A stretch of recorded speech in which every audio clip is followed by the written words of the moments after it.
Let's go. In this episode, you'll get a breakdown of the quote, "Your body is the vehicle, the driver," and why treating your physical form with reverence unlocks spiritual power. Welcome to Energy Alignment for Entrepreneurs, the podcast helping entrepreneurs be free from anxiety, stress, and tension through balancing emotions and consciousness expansion. Shout out to Swiss R. Here's 3 things that you'll discover today.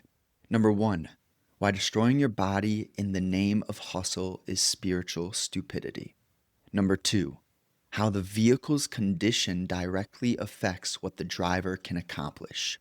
And number 3, the temple principle, honoring the body as the spirit's sacred instrument. All right, let's look at the quote. It's not too complicated. The body is the vehicle, not the driver.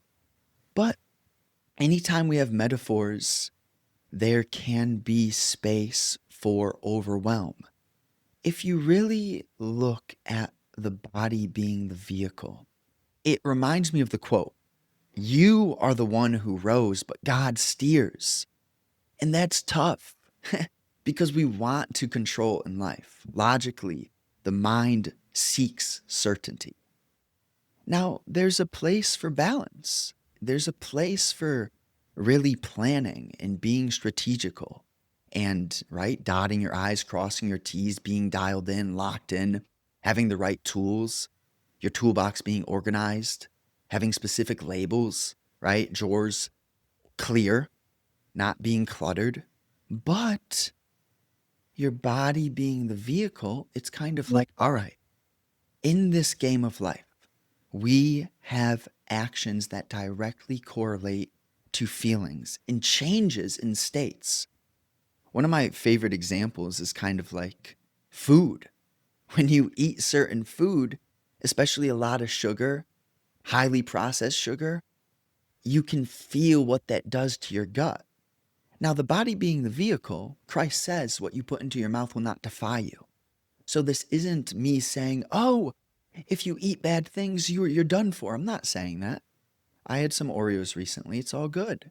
It's 80-20. It's balance. It's too much of anything becomes the issue. So your body being the vehicle, this isn't about biohacking. It's more about simplicity, right? I think for me, getting the 10 to 12% body fat physique, building the Greek god physique, took me over a decade. But now being where I'm at, I realize the hardest part is just thinking about the workout.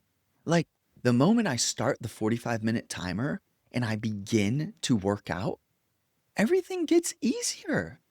Everything feels better. When you just place your attention on the actual squeeze, right? The body keeps the score. Let's go, baby. I appreciate you. Greetings from Switzerland. Let's go. I'm from Connecticut. And for any podcast listeners, I'm streaming this as well. Now where was it's kind of okay. You do not need to force yourself through life. You do need to cover the fundamentals though. For God to steer, you need to be able to hear God. So that means you need to take care of the things which allow for a clear third eye, if you will, or an open mind, or in other words, stillness and space to receive in the heart. There's a lot of different phrasing.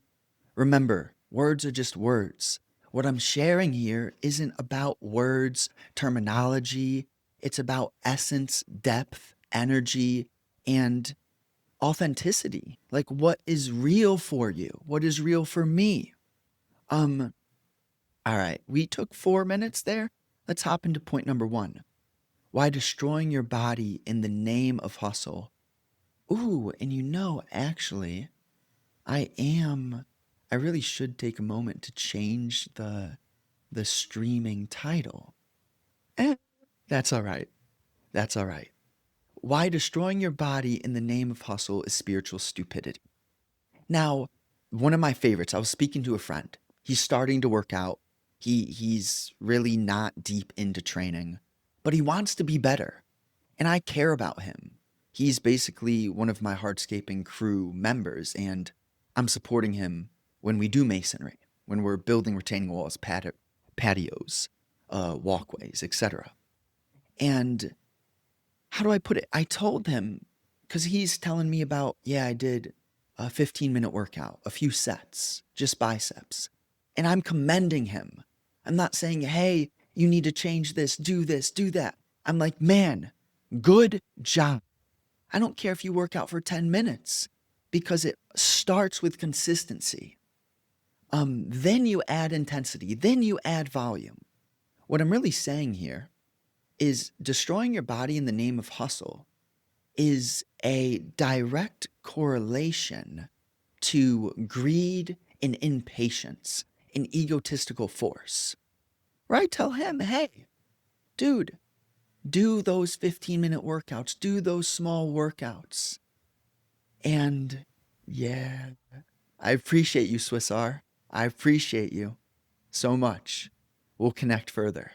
You have a great day.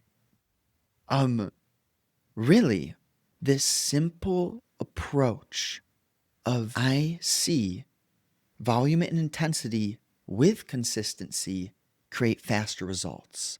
But without, if you try to get too intense, add too much volume in anything without getting consistency, then you sabotage yourself. Consistency is the underlying foundational pillar and principle to all growth, to all expansion. So hopefully you can start to see, man, hustle and greed and force and desire. There's a quote on my wall that says, I want never gets. Because what you want is this energy of, man, I don't have it. So you need to learn to operate and use your tongue, use your thinking in a way where you're. I'm not a huge fan of the word manifesting because it almost implies inaction. But the realest of action is living in a alignment in which you are literally creating as you speak. You're putting yourself into the state of being extraordinarily intentional with everything that you do, with everything that you say.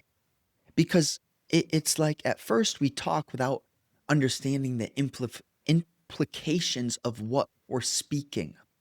And then that speech turns into a program in our minds, a loop, a perspective, a worldview. And there comes a point where you bring some skepticism and you begin to question yourself. You begin to ask better questions, and God steering you helps you get better answers. So let's hop into point number 2, how the vehicle's condition directly affects what the driver can accomplish. Very true. Very true. You look at F1 sport cars, you look at any high tier sport car, every single mechanical piece on that machine has attention to detail, high level machinery, the best of the best. Every nut, every bolt is tightened. There's grease where there needs to be, there's lubricant where there needs to be. The hoses don't have any breaks, right? All the clamps are high quality, there's no rust. Everything's just ready. This is the art of taking care of your body. Now, practically, your vehicle, it's not just the physiology. Your psychology, your thoughts, your words, your energy changes your literal cells. Nikola Tesla, vibrational frequencies. What you put out, you bring back to you. If you and it's like this balance of man realizing I do need certain nutrients. I do need specific fundamental inputs practically. But also, it's not as if eating something that may have sugar in it is going to tear you apart. I guess what I'm saying here is you begin to realize that you don't have to take all of this so seriously and that there is a powerful mechanism that works through you that is beyond everything that has been studied by science to this day. But this, what I'm speaking of here fundamentally does correlate with the nature of like quantum mechanics. and just getting down to what is the smallest, what is what's union, what is inseparable. And that really, that presence, that way of living, it awakens some form of intelligence in you that you cannot really bottle up, and you can't really predict, and you can't really control it, but it moves through you, it guides you, and it almost invites you to change everything. So when we look at number 3, the temple principle, honoring the body as the spirit's sacred instrument. What this really means is, in the simplest form possible, we need to be connected. And we are responsible for the quality of that signal. And when you and I observe what obstructs that signal, then we can get closer and closer to understanding exactly the nature of God itself. Now, no human, how do I put it? Well, Christ said this, God and I are one, and yet God's greater than I. So it's a continuous balance where you know that you're connected and you know that you are not that. How do I put it? In terminology, it's just that God is greater than I. The moment that you think, I am this, it's really anything after I am, it doesn't really matter.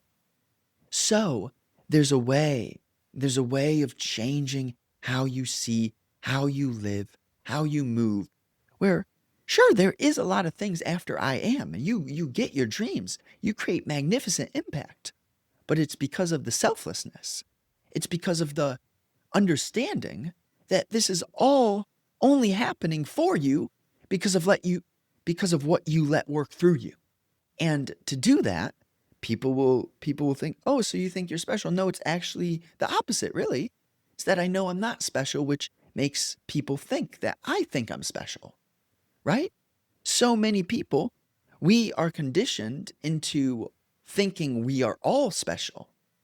And now this is where words suck, because you are special. I am special, but not in this I'm above you way or you're above me way. More so in this, we're meant to do something special. We are meant to share, grow, learn, be together special. That's the real message here. All right? So honoring the body is really asking the harder questions. What do I put into my body that disconnects me from the truth? What very much you could have the pillars of drugs, right? And addictions. You smoke too much marijuana, you drink too much alcohol, you even other things, right? You do too much of certain things and your body gets poisoned. It gets clogged. It gets your homeostasis, your baseline gets altered and unhealthy. So you bring yourself back via simple grounding actions. One of my favorites would be journaling. Another one would be listening to something like this, going into nature, walking, getting fresh air, doing a physical workout, cleaning your house, organizing your drawers, your closets, throwing things away, cleaning up your garage, washing the car, vacuuming the interior. The list goes on, reading some books, journaling, having conversations with someone like me, or someone who will actually listen to you. So there's a lot of different ways to move through your energy and transmute. And hopefully you got a belt and you've been putting some tools into your belt. You can also meditate and just sit there. Don't get scared of the word meditation. All it is to me is literally sitting down and breathing. It's all meditation really is. You sit down and you breathe and you'll awaken to the nature of the mental chatter. And when you begin to notice and observe that mental chatter, you'll see that, man, are you the sky or are you the clouds? The sky is the awareness of the thoughts. So are you the one who thinks or the one who notices your thinking? You're both. So what does that mean, right? Well, when you look at art, when you look at painting, is it the paint that's beautiful? How could you have something beautiful without a canvas underneath? So consciousness is the canvas, and we tend to forget that. And it's just important to balance the art that you do with the awareness of what the art is. Because when you live in that manner, you change. You catch on to the nature of the rhythm. The unseen begins to wink at you because it knows what you're doing. All right? And you're special. If you hear these words, if you resonate with these words, I mean, don't take it to your head. I'm saying you're special in your heart. I care about you so much. I love you deeply. If this has spoken to you, please do me one favor. One favor. And that is, it's your accountability. If this has spoke to you, see if there's anyone in your world that it will also speak to. Share it with a friend, just one. But genuinely, you are strong. You need to hear these words. Sometimes people don't tell you this. You are intelligent. You will be undeniable if you are not already undeniable. And you have the potential to create absolute abundance in your heart, in your life. You will change and you are changing. And in fact, the only constant is change. You are powerful. And I see it. I feel it in you. So understand that if you hear this, it's not a coincidence. I'm speaking with purpose to you through that camera. Okay? Thank you so much. Share it with a friend. Have a great rest of your day. Let's go.